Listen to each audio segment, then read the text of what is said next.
Okay, so clasp your hands in front of you and keep your feet mat distance apart. Keep your chest up, shoulders back, and your core activated as you go down. And then think about pushing through your heels as you come back up to standing, and make sure you're using your bum. As you step out to the side, keep your toe facing. All right, so this is kind of like a jumping jack, but better. You're gonna keep your heels down as you land, and then just jump in and out as fast as you can. All right, so we're gonna just set up a basic elbow plank here. One thing you want to be aware of is that your head doesn't sink down towards the ground. You want to keep your head and shoulders lined up, and then just cross your arms over each other just to make sure your elbows are lined up right underneath your shoulders. Abs super tight, and squeeze your bum just to make sure your core stays engaged. If you need to leave your knees down, you're more than welcome to. All right, so I just want you to set yourself up in an elbow plank.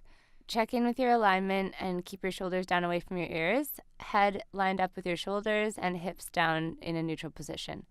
And then as you go to step up to your hands, just make sure that you're placing your hand right below your shoulder. It will be a little bit harder than if you are placing it in front of your shoulder, but you just want to make sure you're using the right muscles. And squeeze your glutes quite a bit while you do this to prevent hip rotation and to keep your lower abs engaged.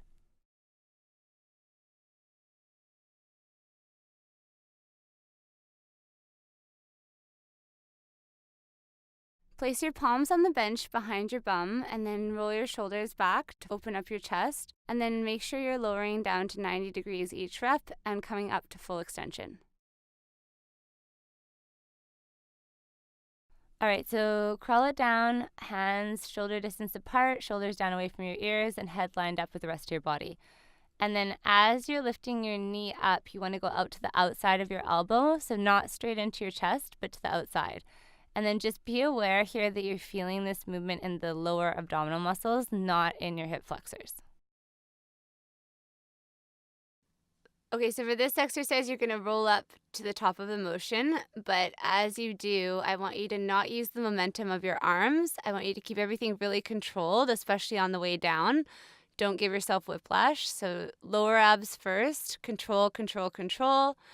Raise your arms up overhead just to make sure you're getting right up to the top of the motion, and then lower back first, all the way down to the floor.